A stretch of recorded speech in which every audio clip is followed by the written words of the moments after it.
Hello student, welcome to BSL study point. तो student, आज की इस वीडियो में हम लोग क्लास 10th विज्ञान का सबसे मोस्ट इम्पॉर्टेंट टॉपिक रासायनिक समीकरण को संतुलित करना सीखेंगे, जो कि बहुत ही इंपॉर्टेंट है। स्टूडेंट, अगर आपको रासायनिक समीकरण को संतुलित करने नहीं आता तो आप कोई फार्मूला को नहीं बना सकते, किसी फार्मूले को आप बैलेंस नहीं कर सकते।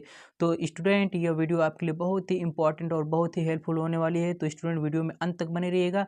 मैं आज की इस वीडियो में आपको बेसिक टू एडवांस बताने वाला हूं, यानी कि एक छोटे से लेकर एक बड़े रासायनिक समीकरण को कैसे हम लोग संतुलित कर सकते हैं उसके बारे में बताने वाला हूं। तो स्टूडेंट, वीडियो में अंत तक बने रहिएगा। चलिए स्टूडेंट, वीडियो करते हैं। तो स्टूडेंट, हम लोग देखते हैं कि रासायनिक समीकरण को कैसे संतुलित किया जाता है। तो सबसे पहले स्टूडेंट, हम लोग संतुलित करते क्यों हैं? तो स्टूडेंट, उसको थोड़ा सा समझ लीजिए, क्योंकि बहुत ही इंपॉर्टेंट है। मैं इसका नोट्स भी दूंगा कि रासायनिक समीकरण को संतुलित क्यों करते हैं। ठीक है स्टूडेंट, जैसे मान लीजिए इधर हाइड्रोजन देखिए स्टूडेंट कितने हैं, 2। इधर ऑक्सीजन कितने हैं, 2। इधर देखिए हाइड्रोजन कितने हैं, 2। इधर ऑक्सीजन कितने हैं, 1। तो बताइए, क्या इधर जितना हाइड्रोजन है उतना हाइड्रोजन इधर है? क्या इधर जितने ऑक्सीजन है उधर इतने ऑक्सीजन है? नहीं है। तो जब भी अभिक्रिया होती है तो अभिक्रिया पूरी होनी चाहिए और बैलेंस भी होनी चाहिए। तो इसी को हम लोग आज की इस वीडियो में बैलेंस करना सीखेंगे। स्टूडेंट, मैं आपको बेसिक टू एडवांस बताने वाला हूँ। तो चलिए हम लोग देखते हैं कि रासायनिक समीकरण को कैसे संतुलित किया जाता है। तो देखिए स्टूडेंट, सबसे पहले हम लोग संतुलित करते हैं। तो इधर स्टूडेंट ध्यान से देखिए, इधर वाले को हम लोग अभिकारक बोलते हैं, यानी कि वे पदार्थ जो रासायनिक अभिक्रिया में भाग लेते हैं। तो देखिए, हाइड्रोजन और ऑक्सीजन दोनों आपस में संयोग कर रहे हैं, यानी कि ये रासायनिक अभिक्रिया में भाग ले रहे हैं। तो इन्हें हम लोग स्टूडेंट अभिकारक बोलेंगे। और देखिए, इधर जो जल बनकर तैयार हुआ इसे हम लोग उत्पाद बोलेंगे। ठीक है स्टूडेंट, तो आई होप अभिकारक और उत्पाद आप लोगों ने समझ लिया। अब चलिए हम लोग देखते हैं कि कैसे संतुलित करना है। तो इधर देखिए स्टूडेंट, इधर हाइड्रोजन कितना है, एकदम ध्यान से देखिएगा स्टूडेंट, बेसिक टू एडवांस बताने वाला हूँ। तो इधर देखिए स्टूडेंट, इधर हाइड्रोजन कितना है, तो आप कहेंगे कि इधर हाइड्रोजन है 2। उसके बाद इधर ऑक्सीजन कितना है स्टूडेंट, तो आप लोग कहेंगे कि इधर ऑक्सीजन भी है 2। उसके बाद हम लोग इधर आ जाते हैं स्टूडेंट, ठीक है। इधर हाइड्रोजन कितना है, तो आप कहेंगे कि इधर हाइड्रोजन है 2। और इधर ऑक्सीजन स्टूडेंट कितना है, तो इधर ऑक्सीजन है 1। ठीक है, बैलेंस यानी कि दोनों साइड की संख्या बराबर होनी चाहिए। तो हम लोग देखते हैं क्या दोनों साइड की संख्या बराबर है। तो इधर देखिए स्टूडेंट, इधर हाइड्रोजन है 2, इधर हाइड्रोजन है 2, यानी हाइड्रोजन बराबर है। अब ऑक्सीजन को चेक करते हैं। तो इधर देखिए ऑक्सीजन है 2 और इधर ऑक्सीजन है 1, यानी ऑक्सीजन बराबर नहीं। तो हम लोग ऑक्सीजन को क्या करते हैं, बैलेंस करते हैं। तो जिधर कम रहता है उधर ही बैलेंस किया जाता है। तो देखिए स्टूडेंट, इधर ऑक्सीजन 1 है, तो ऑक्सीजन को हम लोग को 2 करना है। तो 2 करने के लिए क्या करेंगे, ऑक्सीजन में हम लोग 2 से गुणा करेंगे। तो 2 से जब गुणा ऑक्सीजन में करेंगे तो देखिए यहाँ पे स्टूडेंट H2O है, ये एक प्रकार का यौगिक है। जब हम ऑक्सीजन में गुणा करेंगे तो हाइड्रोजन में भी होगा, क्योंकि ये इसके साथ ही है। हाइड्रोजन और ऑक्सीजन एक साथ हैं, अलग अलग नहीं है। तो हम जब इसमें स्टूडेंट 2 से गुणा करेंगे, देखिए इसमें क्या करते हैं हम लोग, 2 से स्टूडेंट गुणा करते हैं। तो 2 से हाइड्रोजन में भी होगा और 2 से ऑक्सीजन में भी होगा। क्यों? क्योंकि स्टूडेंट ये क्या है, एक प्रकार के यौगिक हैं। तो यौगिक में सभी में गुणा होता है। तो 2 का देखिए हाइड्रोजन में गुणा होगा, तो 2 पहले से था, 2 दूना के 4, यानी हाइड्रोजन कितना हो जाएगा स्टूडेंट, 4 हो जाएगा। उसके बाद आप इसको देखिए, ऑक्सीजन 1 है और 2 का हम लोग गुणा करें तो 2 1 कम 2। तो देखिए स्टूडेंट, इधर तो ऑक्सीजन बैलेंस हो गया, ऑक्सीजन इधर भी 2 और ऑक्सीजन इधर भी 2। लेकिन इसमें क्या गलती हो गई स्टूडेंट, इसमें यह गलती हो गई कि हम लोग का हाइड्रोजन इधर 2 है और इधर हाइड्रोजन कितना हो गया, इधर हाइड्रोजन 4 हो गया। तो इधर का भी हाइड्रोजन 4 करना होगा। तो इधर भी हम लोग क्या करते हैं स्टूडेंट, इधर भी हम 2 से गुणा कर देते हैं, यानी कि इसमें भी 2 से हाइड्रोजन वाले में गुणा कर देते हैं। तो 2 दूना के 4, तो इधर भी देखिए हाइड्रोजन 4 हो गया। अब कहेंगे कि ऑक्सीजन में क्यों नहीं 2 से गुणा हुआ, तो देखिए स्टूडेंट, यहाँ पे हाइड्रोजन अलग है और ऑक्सीजन अलग है, इसलिए केवल हाइड्रोजन में हुआ। तो अब काउंट करते हैं हम लोग, देखिए इधर हाइड्रोजन कितने हो गए, 4। इधर हाइड्रोजन कितने, 4। इधर ऑक्सीजन कितने, 2। इधर ऑक्सीजन आप चेक करें कितने, 2, यानी कि हम लोग का अभिक्रिया क्या है, बैलेंस है। तो अब जहाँ पे हम लोगों ने गुणा किया वहाँ पे लगाते हैं। अब देखिए, हाइड्रोजन के साथ हम लोगों ने 2 से गुणा किया, तो हाइड्रोजन के आगे हम लोग 2 लगा देते हैं। उसके बाद देखिए H2O जो हमारा यौगिक था, इसमें हम लोगों ने 2 से गुणा किया था, तो इसके आगे भी हम लोग 2 लगाते हैं। तो देखिए अब हम लोग की अभिक्रिया बैलेंस हो गई है, यानी कि रासायनिक समीकरण जो था अब वो बैलेंस हो गया है। जैसे चलिए अब डायरेक्ट चेक करते हैं। जैसे देखिए 2 दूना के 4, यानी हाइड्रोजन 4, तो इधर भी हाइड्रोजन चेक करते हैं, 2 दूना के 4, जो नीचे लिखा रहता है उससे गुणा होता है। ठीक है स्टूडेंट, और इधर देखिए ऑक्सीजन कितने, 2। इधर ऑक्सीजन 2, क्योंकि ये दो आगे लगाए तो यहाँ पे भी 2 ऑक्सीजन हो गए। तो स्टूडेंट आई होप आपको बेसिक वाला एकदम अच्छे से समझ में आया होगा। अब एक और बेसिक हम लेते हैं स्टूडेंट, ठीक है। तो चलिए स्टूडेंट मैं एक और लेकर आ गया हूँ और इसे अब हम लोग देखते हैं। यहाँ पे देखिए स्टूडेंट, जब हम लोग मैग्नीशियम की ऑक्सीजन के साथ अभिक्रिया कराते हैं तो मैग्नीशियम ऑक्साइड बनता है। अब स्टूडेंट हम लोग को चेक करना है कि ये हम लोग का जो रासायनिक समीकरण है वो बैलेंस है या फिर नहीं है। तो चलिए हम लोग चेक करते हैं फटाफट। देखिए स्टूडेंट पहले डायरेक्ट हम लोग चेक करते हैं। इधर देखिए मैग्नीशियम 1 है, इधर मैग्नीशियम 1 है, यानी मैग्नीशियम बराबर है। देखिए ऑक्सीजन को चेक करते हैं। इधर ऑक्सीजन कितने स्टूडेंट? 2 है। देखिए ऑक्सीजन के नीचे 2 लिखा है, यानी ऑक्सीजन यहाँ पे कितने? 2। इधर ऑक्सीजन कितना है? 1। क्या हमारा समीकरण बैलेंस है? नहीं है। तो चलिए हम लोग इसको करते हैं बैलेंस। ठीक है स्टूडेंट, सबसे पहले मैं आपको बता दूं, जैसे आपको ऑक्सीजन देखने को मिलेगा, ऑक्सीजन है, नाइट्रोजन है, उसके बाद हाइड्रोजन है। इन सब के नीचे आपको हमेशा जब भी अभिक्रिया होगी तो 2 देखने को मिलेगा। क्यों ऐसा होता है स्टूडेंट? क्योंकि ये द्विपरमाणुक होते हैं। तो द्विपरमाणुक तत्व तो हमेशा अपने नीचे 2 अणु लेकर आते हैं। ठीक है स्टूडेंट, आई होप समझ में आए। तो चलिए इसको भी हम लोग करते हैं बैलेंस। तो देखिए इधर मैग्नीशियम कितना है स्टूडेंट? तो इधर मैग्नीशियम है 1। ऑक्सीजन देखिए कितना है? तो इधर ऑक्सीजन है 2। इधर आते हैं हम लोग, इधर देखिए Mg और उसके बाद O है। तो देखिए एक प्रकार से ये Mg और O एक में, यानी एक यौगिक है, तो इसको हम लोग ऐसे कोष्टक में रखेंगे। ठीक है स्टूडेंट, तो यहाँ पे देखिए मैग्नीशियम कितना है? 1। ऑक्सीजन कितना है? 1। अब चेक करते हैं क्या बैलेंस है। मैग्नीशियम इधर 1 है, इधर मैग्नीशियम 1, यानी मैग्नीशियम तो बैलेंस है। अब ऑक्सीजन को चेक करते हैं। तो इधर देखिए ऑक्सीजन कितना है? 2। इधर ऑक्सीजन कितना है? 1, यानी ऑक्सीजन कम है, ऑक्सीजन को बैलेंस करना पड़ेगा। तो जब भी हम करेंगे 2 से गुणा क्या होगा? सभी में होगा इसमें, क्योंकि ये यौगिक है। तो ऑक्सीजन को 2 करने के लिए हम सभी में 2 से गुणा करते हैं। तो ये 2 से मैग्नीशियम में भी होगा, तो 2 एक कम 2, यानी मैग्नीशियम कितने हो गए? 2। फिर 2 से ऑक्सीजन में होगा तो 2 एक कम 2। अब देखिए स्टूडेंट, हम लोगों ने तो ऑक्सीजन को बराबर कर लिया, 2 इधर भी हो गया, 2 इधर भी हो गया, लेकिन इधर मैग्नीशियम 1 हो गया, इधर मैग्नीशियम 2 हो गया। तो हम लोग क्या करते हैं, इधर वाले मैग्नीशियम में भी 2 से गुणा कर देते हैं। तो देखिए मैंने 2 से गुणा किया तो इधर का मैग्नीशियम भी कितना हो गया? 2, यानी इधर भी मैग्नीशियम अब 2 हो गए, इधर भी मैग्नीशियम 2 हो गए, इधर ऑक्सीजन 2 हो गया, इधर भी ऑक्सीजन 2 हो गया, यानी हम लोग का समीकरण बैलेंस हो गया। तो चलिए स्टूडेंट, हम लोगों ने जो जो गुणा किया है वो समीकरण के आगे लगाते हैं। तो देखिए मैग्नीशियम में हम लोगों ने 2 से गुणा किया, तो मैग्नीशियम के आगे 2 लगा देते हैं। उसके बाद हम लोगों ने क्या किया, MgO में किससे गुणा किया? 2 से, तो यहाँ पर भी 2 लगाते हैं। अब चलिए हम लोग डायरेक्ट चेक करते हैं हम लोग का समीकरण बैलेंस है या फिर नहीं। तो देखिए यहाँ पे मैग्नीशियम कितने? 2। इधर मैग्नीशियम कितना? 2, यानी मैग्नीशियम बैलेंस हो गया। ऑक्सीजन इधर कितना? 2। इधर ऑक्सीजन कितना है? 2, यानी ऑक्सीजन भी क्या हो गया? बैलेंस हो गया। तो स्टूडेंट आई होप अब हम लोग धीरे धीरे एडवांस की ओर बढ़ रहे हैं। तो स्टूडेंट आई होप, मैं आशा करता हूँ इतना आपको समझ में आ गया होगा। अब चलिए हम लोग आगे बढ़ते हैं और लेते हैं अगला क्वेश्चन। तो चलिए स्टूडेंट, जैसा कि आपके आगे एक और समीकरण आ गया है कि नाइट्रोजन की जब हाइड्रोजन के साथ अभिक्रिया होती है तो NH3 यानी कि अमोनिया बनता है। तो चलिए स्टूडेंट हम लोग चेक करते हैं क्या हम लोग का अमोनिया जो बनकर तैयार हुआ है क्या वो बैलेंस है समीकरण या फिर नहीं है। तो चलिए स्टूडेंट चेक करते हैं। इधर देखिए स्टूडेंट, इधर नाइट्रोजन कितना है? तो इधर नाइट्रोजन है 2। इधर चेक करते हैं, नाइट्रोजन है 1, यानी हम लोग का समीकरण बैलेंस है ही नहीं। तो हम लोग अपना समीकरण को बैलेंस करते हैं। तो देखिए इधर स्टूडेंट नाइट्रोजन कितने? तो इधर नाइट्रोजन हो गए 2। इधर हाइड्रोजन कितना? तो इधर हो गया हाइड्रोजन 2। अब चलिए इधर आते हैं। तो ये देखिए स्टूडेंट यौगिक है, NH3 एक साथ है, तो हम लोग इसको एक साथ लेंगे, यानी कि N कितना इधर है? 1, जिसके आगे कुछ नहीं 1, यानी N के नीचे कुछ नहीं है, यानी ये 1 है। हाइड्रोजन कितना है स्टूडेंट? तो इधर हाइड्रोजन है 3। अब चलिए हम लोग चेक करते हैं क्या हम लोग का समीकरण बैलेंस है। इधर देखिए नाइट्रोजन 2, इधर नाइट्रोजन है 1, तो हम लोग नाइट्रोजन को सबसे पहले 2 करते हैं। ठीक है स्टूडेंट, तो नाइट्रोजन को जब भी 2 करेंगे तो उसमें 2 से गुणा करना होगा। तो 2 से गुणा करेंगे तो 2 एक कम 2, नाइट्रोजन 2 हो गया। अब उसी 2 का 3 में भी गुणा होगा तो हाइड्रोजन कितना हो जाएगा? 2 3 6, हाइड्रोजन कितने हो गए? 6। अब चेक करते हैं क्या हम लोग का समीकरण बैलेंस हुआ। इधर नाइट्रोजन 2, इधर भी नाइट्रोजन 2, नाइट्रोजन तो बैलेंस हो गया। चेक करते हैं हाइड्रोजन इधर है 2, इधर हाइड्रोजन कितने हो गए? 6। तो इधर का हाइड्रोजन 6 करने के लिए हम लोग क्या करेंगे? इसमें 3 से गुणा करेंगे।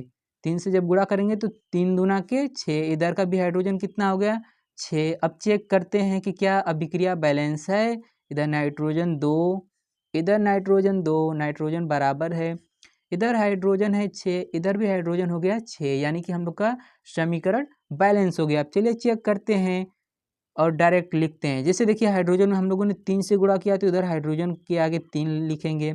उसके बाद देखो इधर हम लोगों ने क्या किया 2 से गुणा किया NH3 में, तो यहाँ पे हम लोग 2 लिखेंगे। अब डायरेक्ट चेक करते हैं क्या हम लोग का समीकरण बैलेंस है। इधर नाइट्रोजन 2, इधर नाइट्रोजन 2, यानी आगे मल्टीप्लाई हो चुका है, यानी कि ये 2। फिर चेक करो यहाँ पे हाइड्रोजन 3 दूना के 6, इधर हाइड्रोजन चेक करो 2 3 6, यानी हम लोग का समीकरण बैलेंस है। अब चलिए स्टूडेंट अब नेक्स्ट क्वेश्चन को हम लोग लेते हैं। तो चलिए देखिए स्टूडेंट मैं एक और क्वेश्चन आपके सामने लेकर आ गया हूँ। अब इसे आप लोग को बैलेंस करना है और चेक करना है क्या ये जो अभिक्रिया है, जो समीकरण है वो बैलेंस है या फिर नहीं है। तो चलिए हम लोग चेक करते हैं। सबसे पहले अब देखिए यहाँ पे स्टूडेंट अब यौगिक आ गए हैं, ये भी यौगिक, ये भी यौगिक, जो बना वो भी यौगिक और ये भी यौगिक। तो अब देखिए हम लोगों ने कुछ बड़े क्वेश्चन लिए, अब इसको कैसे बैलेंस करते हैं उसको अब सीखिएगा ध्यान से, क्योंकि स्टूडेंट आप लोगों ने अब बेसिक सीख लिया है तो ये भी बैलेंस करना आप लोग सीख जाएंगे। तो चलिए हम लोग देखते हैं। इधर देखिए स्टूडेंट सोडियम है तो इधर हम सोडियम लिखते हैं, ठीक है स्टूडेंट। उसके बाद क्या है ये ऑक्सीजन है तो यहाँ पे हम लोग ऑक्सीजन लिखते हैं, और हाइड्रोजन है तो यहाँ पे हम लोग हाइड्रोजन लिखते हैं, ठीक है। ये क्या है ये यौगिक है तो ऐसे में बनाता हूँ, ठीक है स्टूडेंट। अब चेक करिए इधर सोडियम कितना है तो इधर सोडियम 1 है, ऑक्सीजन कितना है तो ऑक्सीजन भी 1 है। इधर चेक करिए हाइड्रोजन कितना है तो हाइड्रोजन भी कितना है 1 है, ठीक है स्टूडेंट। ये एक यौगिक हो गया। अभी तो ये स्टूडेंट ये एक यौगिक है। उसके बाद अब देखिए H2SO4 यानी सल्फ्यूरिक अम्ल है, इस यौगिक को भी हम लोग अलग करते हैं। देखिए यहाँ पे हाइड्रोजन कितना है तो हाइड्रोजन के नीचे 2 है, यानी कि हाइड्रोजन 2। इधर देखिए सल्फर कितना है तो सल्फर हो गया 1। इधर उसके बाद देखिए ऑक्सीजन कितना है तो ऑक्सीजन कितना हो गया, इधर ऑक्सीजन हो गया 4, हो गया स्टूडेंट। उसके बाद देखिए जो हम लोग का उत्पाद बनकर तैयार हुआ है इसे भी हम लोग पहले यौगिक में तोड़ लेते हैं, ठीक है। तो इधर देखिए स्टूडेंट सोडियम कितना, इधर Na कितना तो Na2। उसके बाद देखिए सल्फर कितना तो सल्फर यहाँ पर 1।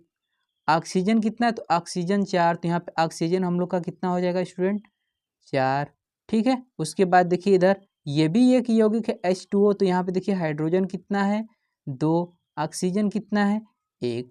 तो चलिए स्टूडेंट अब हम लोग चेक करते हैं क्या हम लोग का जो समीकरण है वो बैलेंस है या फिर नहीं है। तो चलिए स्टूडेंट चेक करते हैं हम लोग फटाफट। इधर देखिए स्टूडेंट अभिकारक की साइड सोडियम कितना है 1 है, इधर सोडियम कितना है 2 है। तो सबसे पहले हम लोग को क्या करना पड़ेगा स्टूडेंट, सोडियम को बैलेंस करना होगा। बड़े में देखिए सबसे पहले कौन छोटा है उसको बैलेंस करिए, ठीक है, सभी बैलेंस हो जाएंगे आसानी से। तो सोडियम इधर 1 है, इधर सोडियम 2 है, तो सोडियम को सबसे पहले बैलेंस करते हैं। तो सोडियम को बैलेंस करने के लिए इसमें 2 से गुणा करेंगे, जब 2 से गुणा करेंगे तो सभी में होगा, सोडियम में भी होगा, ऑक्सीजन में भी होगा और हाइड्रोजन में भी होगा। तो 2 का 1 सोडियम में गुणा करेंगे तो कितना सोडियम हो जाएगा 2, फिर 2 का 1 ऑक्सीजन में गुणा करेंगे तो ऑक्सीजन भी हो जाएगा 2, जब 2 का 1 हाइड्रोजन में गुणा करेंगे तो हाइड्रोजन भी कितना हो जाएगा 2। तो चलिए स्टूडेंट इधर देखिए अब सोडियम 2 हो गया, इधर भी सोडियम 2 हो गया, यानी कि सोडियम बैलेंस हो गया। अब सभी को मिलाते हैं क्या सभी बैलेंस हैं या फिर नहीं।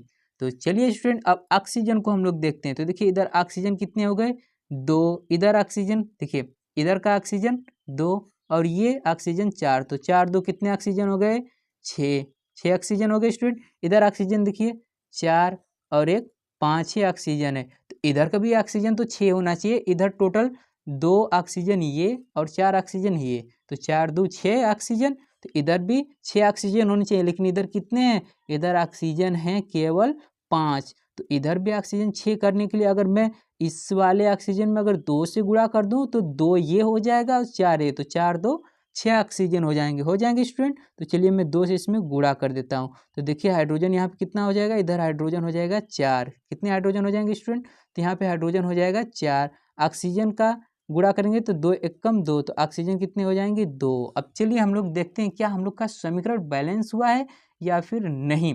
तो देखिए स्टूडेंट इधर सोडियम 2, इधर सोडियम 2, इधर ऑक्सीजन देखिए स्टूडेंट 2 यहाँ पे और 4 यहाँ पे, तो 4 और 2 कितने हो गए 6 ऑक्सीजन। अब इधर भी चेक करते हैं क्या 6 ऑक्सीजन है, तो देखिए इधर 4 और 2 ये ऑक्सीजन, तो 4 2 6 ऑक्सीजन, यानी कि ऑक्सीजन भी बैलेंस हो गया है। अब हम लोग चेक करते हैं क्या हाइड्रोजन, इधर हाइड्रोजन 2 और 2 4 हाइड्रोजन, इधर हाइड्रोजन कितने, तो इधर भी हाइड्रोजन देखिए स्टूडेंट यहाँ पे देखिए ये हाइड्रोजन है और ये हाइड्रोजन है 4, यानी कि हाइड्रोजन भी बराबर है। उसके बाद चेक करते हैं सल्फर, सल्फर भी इधर 1 और इधर भी सल्फर 1, यानी कि ये अभिक्रिया पूरी तरह से बैलेंस हो गया है, समीकरण बैलेंस हो गया है। तो स्टूडेंट आई होप आपको समझ में जरूर आया होगा। तो चलिए इसको हम लोग यहाँ पे जिसमें गुणा किए उससे लिखते हैं। तो देखिए NaOH में हम लोगों ने स्टूडेंट 2 से गुणा किया था, कितने से गुणा किया था 2 से, तो यहाँ पे हम लोग क्या लिखेंगे NaOH से पहले 2 लिखेंगे, ठीक है स्टूडेंट। उसके बाद देखिए H2SO4 में किसी चीज़ से गुणा किया था, नहीं किया था, तो इसको ऐसे ही रहने देते हैं। उसके बाद देखिए Na2SO4 में किसी से गुणा किया था, नहीं किया था, तो ये भी ऐसे ही रहेगा। उसके बाद हम लोग देखते हैं कि H2O में तो हम लोगों ने 2 से गुणा किया था, तो H2O के आगे हम लोग 2 लगाएंगे। अब डायरेक्ट चेक करते हैं क्या हम लोगों ने जो बैलेंस किया वो बैलेंस है या फिर नहीं है। तो इधर देखिए सोडियम कितने हैं, तो सोडियम के आगे 2 है यानी सोडियम 2, तो इधर भी चेक करिए यहाँ भी सोडियम के नीचे 2 है यानी सोडियम भी 2, यानी सोडियम बैलेंस। इधर ऑक्सीजन देखिए इधर ऑक्सीजन कितने हैं 2 से गुणा है तो 2 और इधर ऑक्सीजन 4 4 2 6, इधर भी चेक करते हैं क्या 6 ऑक्सीजन है, 4 इधर ऑक्सीजन हो गए और 2 ऑक्सीजन यहाँ पे हो गए, 2 से गुणा यानी कि इसमें भी गुणा है, तो 2 और 4 कितने हो गए 6 ऑक्सीजन, ऑक्सीजन भी बैलेंस। अब चेक करते हैं क्या सल्फर बैलेंस है, तो इधर सल्फर 1 इधर भी सल्फर 1, तो हम लोग की पूरा का पूरा समीकरण ये बैलेंस हो गया है। तो स्टूडेंट एक और क्वेश्चन मैं लेने जा रहा हूँ और आप लोग उससे बताइएगा क्या वो बैलेंस है या फिर नहीं है। तो चलिए हम लोग नेक्स्ट क्वेश्चन को लेते हैं। तो चलिए देखिए स्टूडेंट एक क्वेश्चन आपके और सामने है और आप इसे देखकर बताइए क्या ये समीकरण बैलेंस है या फिर नहीं है। तो चलिए स्टूडेंट हम लोग चेक करके देखते हैं ये समीकरण बैलेंस है या फिर नहीं है। तो देखिए स्टूडेंट इधर है सोडियम यानी Na और इसके साथ क्या है सोडियम के Cl, तो Cl हो गया, ये यौगिक हैं तो एक साथ रहेंगे। सोडियम कितना है तो 1 है, क्लोरीन कितना है 1 है। आई होप आशा करता हूँ आपको ज़रूर समझ में आ रहा होगा। उसके बाद देखते हैं आगे स्टूडेंट, इधर देखिए Ag से होता है सिल्वर कितना है 1 है। उसके बाद यहाँ पे नाइट्रोजन है तो नाइट्रोजन कितने हैं, नाइट्रोजन भी 1 है। उसके बाद ऑक्सीजन कितने हैं 3, तो ऑक्सीजन कितने हो गए 3, ठीक है स्टूडेंट। उसके बाद इधर देखते हैं हम लोग का जो उत्पाद बनकर तैयार हुआ, इधर Ag कितना है, इधर Ag है 1, Cl कितना है तो इधर भी Cl है 1। उसके बाद ये जो बनकर तैयार हुआ इसे भी चेक करते हैं, इधर भी Na है 1। उसके बाद नाइट्रोजन कितना है तो नाइट्रोजन भी है 1, ऑक्सीजन कितना है तो ऑक्सीजन भी है स्टूडेंट इधर 3। अब ध्यान से समझना स्टूडेंट, अब हम लोग मिलाते हैं क्या हम लोग का समीकरण बैलेंस है या फिर नहीं है। तो इधर देखिए स्टूडेंट इधर सोडियम है 1, अब इधर देखते हैं इधर सोडियम भी है 1, इधर क्लोरीन है 1, इधर भी क्लोरीन है 1, यानी सोडियम भी बैलेंस क्लोरीन भी बैलेंस। अब देखते हैं इधर सिल्वर है 1, इधर भी सिल्वर है 1, यानी सिल्वर भी बैलेंस। इधर नाइट्रोजन है 1, इधर भी नाइट्रोजन 1, नाइट्रोजन भी बैलेंस। इधर ऑक्सीजन है 3, इधर ऑक्सीजन है 3। ये तो स्टूडेंट पूरी अभिक्रिया ही बैलेंस है पहले से ही, तो हम लोग क्या कहेंगे कि ये ऑटोमेटिक संतुलित है। क्या है ये संतुलित समीकरण है, यानी इसे हम लोग को संतुलित करने की कोई आवश्यकता नहीं है। ये पहले से ही समीकरण कैसा है, ये समीकरण पहले से ही संतुलित समीकरण है। स्टूडेंट मैं आशा करता हूँ कि रासायनिक समीकरण को कैसे संतुलित किया जाता है आपको बहुत अच्छे से समझ में आ रहा होगा। तो चलिए स्टूडेंट अब एकदम मोस्ट इम्पॉर्टेंट रासायनिक समीकरण का क्वेश्चन लेते हैं जो कि बोर्ड एग्जाम में आपको हमेशा देखने को मिलता है। तो स्टूडेंट वो लास्ट क्वेश्चन होगा और आप लोग भी उसे ट्राई करिएगा, देखिएगा आपसे भी होता है या फिर नहीं होता है। तो चलिए उस क्वेश्चन को मैं आपके सामने लेकर आता हूँ। तो चलिए स्टूडेंट जैसा कि देखिए आपके सामने मैं बहुत ही इम्पोर्टेंट रासायनिक समीकरण लेकर आया हूँ जो कि बोर्ड एग्जाम में अक्सर आता रहता है और ये बहुत ही मुश्किल भी है, इसलिए तो बोर्ड एग्जाम में आता है। तो चलिए स्टूडेंट इसको कैसे बैलेंस करते हैं इसको भी देखते हैं। जैसा कि मैंने आपको पहले ही वीडियो की स्टार्टिंग में ही बोला था कि मैं आपको बेसिक टू एडवांस बताने वाला हूं, तो मैं आपको बीच में छोड़कर क्यों भागूंगा। और ऐसे स्टूडेंट अगर आपको विज्ञान का हो या फिर मैथ का हो, किसी भी टॉपिक पे अगर आपको कोई भी समस्या होती है तो आप कमेंट बॉक्स में ज़रूर उस टॉपिक को मेंशन करिए, लिखिए, मैं उस पे अगला वीडियो ज़रूर लेकर आऊँगा। आपसे बस यही विनती रहेगी स्टूडेंट, अगर आपको वीडियो अच्छा लगता है तो वीडियो को लाइक भी करिए और चैनल पर नए हैं तो चैनल को सब्सक्राइब भी करिए। और चलिए इस समीकरण को कैसे बैलेंस करते हैं उसको भी देखिए। ठीक है स्टूडेंट, तो चलिए इधर हम लोग बैलेंस करते हैं। इधर देखिए ये है HNO3, इसको नाइट्रिक अम्ल बोला जाता है। ये है कैल्शियम हाइड्रोक्साइड, तो यहाँ पे कैल्शियम नाइट्रेट और जल बनकर तैयार होता है। तो चलिए स्टूडेंट हम लोग चेक करते हैं कि समीकरण बैलेंस है या फिर नहीं है। तो चलिए ये एक प्रकार का यौगिक है HNO3, यानी एक साथ ये रहेगा। ठीक है स्टूडेंट, तो देखिए इधर हाइड्रोजन कितने, तो हाइड्रोजन है एक, नाइट्रोजन कितना, तो नाइट्रोजन भी सिंगल है तो एक, ऑक्सीजन कितने, तो ऑक्सीजन इधर कितने स्टूडेंट, तीन, तो ऑक्सीजन भी तीन। ठीक है, फिर उसके बाद देखिए इधर हम लोग आते हैं। ठीक है, इधर कैल्शियम कितना है स्टूडेंट, तो इधर कैल्शियम है एक। ठीक है, उसके बाद बताइए यहाँ पे ऑक्सीजन कितना है, आप लोग बताइए तो यहाँ पे ऑक्सीजन कितना है, मैं आपको बताता हूँ। इधर ऑक्सीजन है एक, लेकिन इसके बाहर कोष्टक क्या लगा है, दो, यानी कि इस दो का ऑक्सीजन और हाइड्रोजन में गुणा होगा यानी मल्टीप्लाई होगा।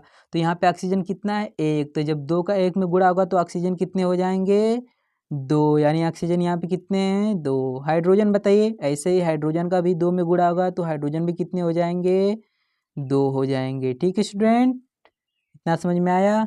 आगे चलिए, इसको हम लोग ध्यान से देखते हैं। इधर कैल्शियम कितना स्टूडेंट, तो इधर कैल्शियम है एक। अब फिर वही बात आई कि यहाँ पे नाइट्रोजन और ऑक्सीजन कितने, तो आप लोग बता सकते हैं। इधर देखिए नाइट्रोजन एक है, लेकिन नीचे कोष्टक लगा यानी दो से मल्टीप्लाई हो रहा है, तो दो का एक में होगा तो दो, यहाँ पे नाइट्रोजन कितने हो जाएंगे स्टूडेंट, दो हो जाएंगे। उसके बाद चलिए चेक करते हैं कि इधर ऑक्सीजन कितना हो जाएगा, तो इधर तीन है, इधर दो है, तो तीन दूना के कितने ऑक्सीजन हो जाएंगे, छः ऑक्सीजन हो जाएंगे। ठीक है स्टूडेंट, चलिए अब इसको हम लोग ऐसे कर लेते हैं। ठीक है, अब चलिए इधर अब इसको देखते हैं हम लोग। तो स्टूडेंट इधर हाइड्रोजन कितने हैं, तो हाइड्रोजन है दो, इसमें ऑक्सीजन कितने हैं, तो ऑक्सीजन है एक। चलिए अब हम लोग देखते हैं और बैलेंस करते हैं अभिक्रिया को बहुत ही आसानी से। ठीक है स्टूडेंट, इधर हाइड्रोजन को चेक करिए, हाइड्रोजन है इधर एक और दो, दो एक तीन हाइड्रोजन। इधर हाइड्रोजन हम लोग चेक करते हैं, इधर हाइड्रोजन है दो ही हाइड्रोजन है इधर स्टूडेंट। तो हम लोग क्या करेंगे, अभी हाइड्रोजन को छोड़ देते हैं पेंडिंग में, क्योंकि जो थोड़ा सा डिफिकल्ट जैसा दिख रहा है उसको छोड़ देते हैं, आगे बढ़ेंगे तो ऑटोमेटिक बैलेंस हो जाएगा। इधर देखिए नाइट्रोजन कितना है एक, इधर नाइट्रोजन कितना है दो, तो बताइए इधर का नाइट्रोजन बैलेंस करने के लिए कितने से मल्टीप्लाई होगा, तो इधर दो से मल्टीप्लाई होगा। तो नाइट्रोजन के लिए दो से मल्टीप्लाई करेंगे तो सभी में होगा मल्टीप्लाई, तो दो का एक हाइड्रोजन के साथ होगा तो हाइड्रोजन दो हो गए, दो का एक नाइट्रोजन के साथ होगा तो नाइट्रोजन भी दो हो गए, दो का तीन ऑक्सीजन के साथ गुणा होगा तो दो तिया छः ऑक्सीजन भी हो गए। अब चलिए स्टूडेंट अब बैलेंस करते हैं, अब चेक करते हैं। इधर देखिए हाइड्रोजन दो और दो कितने हाइड्रोजन, चार। इधर हाइड्रोजन कितने, तो इधर हाइड्रोजन है दो, तो हाइड्रोजन को बैलेंस करते हैं। हाइड्रोजन को बैलेंस करने के लिए इधर भी दो से मल्टीप्लाई, तो दो दूना कितने हो गए स्टूडेंट, तो इधर दो दूना के चार हो गए, यानी हाइड्रोजन हो गए चार। उसके बाद स्टूडेंट दो का एक में गुणा करेंगे तो इधर ऑक्सीजन भी हो गए दो। अब चलिए हम लोग अपना समीकरण चेक करते हैं क्या बैलेंस हुआ या फिर नहीं। तो इधर देखिए हाइड्रोजन कितने हो गए, दो दो चार। इधर भी हाइड्रोजन कितने हो गए स्टूडेंट, चार, यानी हाइड्रोजन बैलेंस। नाइट्रोजन चेक करते हैं, नाइट्रोजन है इधर दो, इधर भी नाइट्रोजन है दो, नाइट्रोजन भी बराबर। अब उसके बाद चेक करते हैं ऑक्सीजन, तो यहाँ पे देखिए ऑक्सीजन हो गया छः, तीन नहीं है स्टूडेंट छः, क्योंकि हम लोगों ने दो से मल्टीप्लाई किया ना, तो ऑक्सीजन इधर छः और दो, तो ऑक्सीजन कितने हो गए, छः दो आठ, यानी कि अभिकारक के ऑक्सीजन है आठ। तो चेक करते हैं उत्पाद के कितने ऑक्सीजन होंगे, तो छः और दो आठ, यानी कि ऑक्सीजन भी बैलेंस। यानी कि इधर कैल्शियम देखिए एक, इधर भी कैल्शियम एक, यानी कि ये पूरा का पूरा समीकरण अब बैलेंस हो गया है। तो चलिए स्टूडेंट जिस चीज़ के साथ हम लोगों ने मल्टीप्लाई किया उसमें लिख देते हैं। तो देखिए HNO3 में हम लोगों ने दो से मल्टीप्लाई किया था तो दो यहाँ पे लिख देते हैं। उसके बाद H2O में हम लोगों ने दो से मल्टीप्लाई किया था तो यहाँ पे हम लोग दो लिख देते हैं। अब ये जो हम लोग की अभिक्रिया है स्टूडेंट, ये पूरी की पूरी तरह से बैलेंस है। तो आई होप स्टूडेंट आज का यह वीडियो देखने के बाद आपको कोई अन्य वीडियो देखने की कोई ज़रूरत नहीं होगी कि रासायनिक समीकरण को कैसे संतुलित किया जाता है। मैंने बेसिक टू एडवांस बताया है। लेकिन स्टूडेंट, आपके बोर्ड एग्जाम में एक और बहुत इंपॉर्टेंट क्वेश्चन आता है। पता है वो क्या आता है? कि आखिर हम लोग रासायनिक समीकरण को बैलेंस क्यों करते हैं। ठीक है स्टूडेंट, तो मैंने इसका नोट्स बनाया, मैं आपको प्रोवाइड कराऊंगा, लेकिन एक लाइन आपको बता देता हूँ। जैसे सुनिए स्टूडेंट, रासायनिक समीकरण को बैलेंस करना क्यों आवश्यक है। आपके बोर्ड एग्जाम में 2 से 3 नंबर का आता है क्वेश्चन, ठीक है, ये हर साल ही आता है, तो आपके लिए तो इम्पॉर्टेंट ही है। तो सुन लीजिए क्यों होता है। क्योंकि हम लोग जो अभिक्रिया होती है, तो अभिक्रिया में द्रव्यमान को नष्ट नहीं किया जा सकता है और ना ही द्रव्यमान को उत्पन्न किया जा सकता है। इसलिए दोनों साइड के द्रव्यमान को बराबर रखने के लिए हम लोग समीकरण को संतुलित करते हैं। बहुत ही आसान भाषा में मैंने आपको बताया स्टूडेंट। मैं अब इसका आपको नोट्स दे रहा हूँ, आप नोट्स को कॉपी कर लीजिएगा और याद कर लीजिएगा, ये आपके लिए बहुत ही बोर्ड एग्जाम के लिए इंपॉर्टेंट है। तो चलिए स्टूडेंट, मैं आपको दे रहा हूँ। तो देखिए यहाँ पर मैंने स्टूडेंट पहले से ही लेकर लिख रखा है, देखिए, जो कि बहुत ही मोस्ट इंपॉर्टेंट है कि रासायनिक समीकरण को संतुलित करना क्यों आवश्यक है। बहुत इंपॉर्टेंट है, हर साल बोर्ड एग्जाम में आता है। जो मैंने आपको एक लाइन में बताया वही मैंने यहाँ पे लिखा है, स्टूडेंट की रासायनिक समीकरण को संतुलित करना क्यों आवश्यक है। तो देखिए, इतना आपको आंसर लिखना होगा। अगर आप इतना लिख देते हैं तो आपको 2 से 3 मार्क मिल जाएंगे। तो स्टूडेंट, आई होप, मैं आशा करता हूँ कि रासायनिक समीकरण को कैसे संतुलित किया जाता है आपको बहुत अच्छे तरीके से समझ में आया होगा। तो स्टूडेंट, अगर वीडियो अच्छी लगी हो तो वीडियो को लाइक कर दीजिएगा और चैनल पर नए हैं तो चैनल को सब्सक्राइब भी कर लीजिएगा। मिलते हैं नेक्स्ट वीडियो।